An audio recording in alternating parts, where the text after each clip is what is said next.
Welcome to The Explainer. Today, we are strapping in and getting ready for what is undeniably the single most anticipated entertainment release of the decade. I know the wait has been agonizing for a lot of us, but the launch window is finally coming into focus. We aren't just looking at a simple game release here, we're looking at a massive, true 16:9 cinematic cultural event. But look, here's the thing. Jumping into this new world completely blind, that might actually be a huge mistake. To truly get the most out of those crucial first few hours, you need a solid strategy.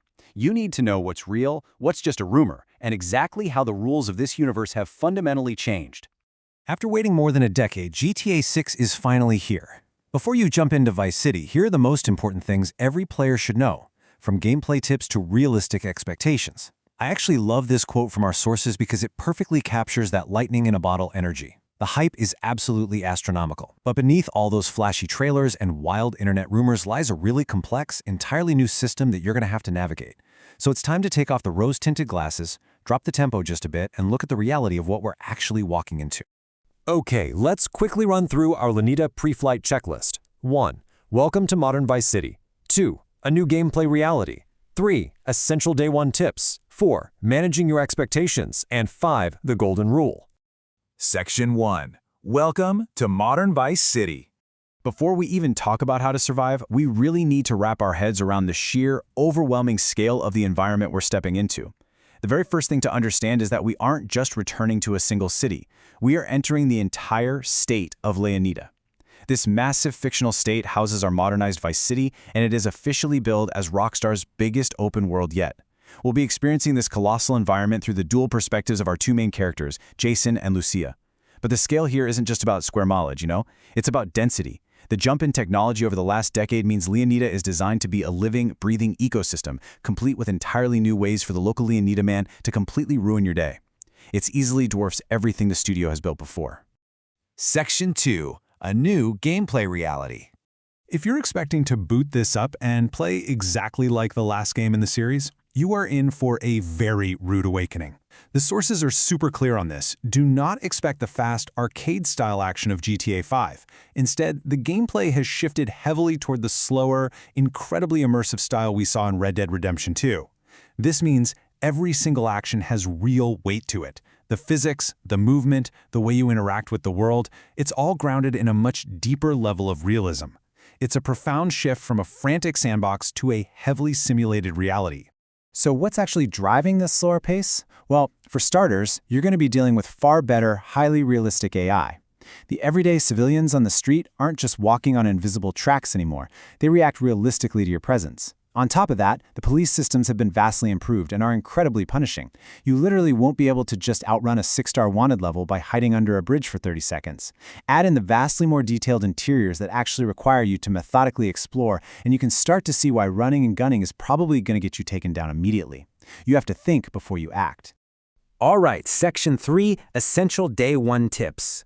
Because these new systems are so demanding, getting a little overwhelmed during your first few hours is practically guaranteed. You need a solid baseline right out of the gate. Step 1. Play the story first. The narrative missions are basically masterclasses designed to carefully teach you these heavier mechanics without just throwing you to the wolves.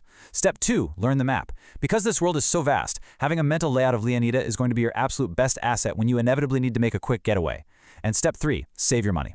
The early game economy is going to be tight, and every single dollar will count. Those first steps build right into broader tactics. You'll definitely want to explore side activities early on, not just for fun, but because they are specifically designed to help you understand how the world ticks. Also, consider this a major warning. Upgrade your vehicles very carefully. Please don't blow all your hard-earned cash on flashy rims before you actually learn the nuances of that new, punishing wanted system. Because if your highly customized car gets impounded or destroyed just because you didn't know how the new cops operate, that is a massive financial setback on day one. Section 4. Managing your expectations. Over a decade of waiting has created this crazy environment where fan theories and actual facts have completely blurred together. So let's separate them. Look at the what to expect column. Yes, you are absolutely getting a massive map, incredible dynamic weather systems, next-generation graphics, and more realistic driving mechanics. But look really closely at the what not to expect column. You cannot expect everything you saw in those infamous early leaks to be in the final game. Crucially, based on current official info, do not expect a PC version at launch. Also, temper your expectations on buildings. While there are detailed interiors, there won't be unlimited interiors for every single skyscraper. And finally, no, do not expect cheat codes to just magically solve everything in this heavily simulated engine. Instead of focusing on wild rumors, we should focus on what actually makes this game a total game changer. We are looking at significantly richer character interactions. The conversations and relationships you build as Jason and Lucia are going to have genuine depth. And alongside that, expect deep, completely random world events. The true magic of this game won't just be in the scripted missions. It's going to be in those spontaneous, unscripted moments you just stumble into while walking down a street in Vice City. The world is designed to happen around you, whether you intervene or not.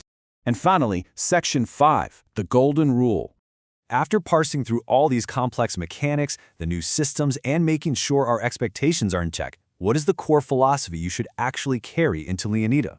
The answer is incredibly simple. Take your time. Our sources explicitly highlight that Rockstar games drastically reward exploration. Guys, this isn't a race to the finish line. If you just blast through the main story missions back to back, you're honestly going to miss the entire point of the game. You are meant to exist in this world, enjoy the atmosphere, discover the hidden secrets organically, and let Vice City slowly reveal itself to you. Just savor the experience of learning this incredible new sandbox.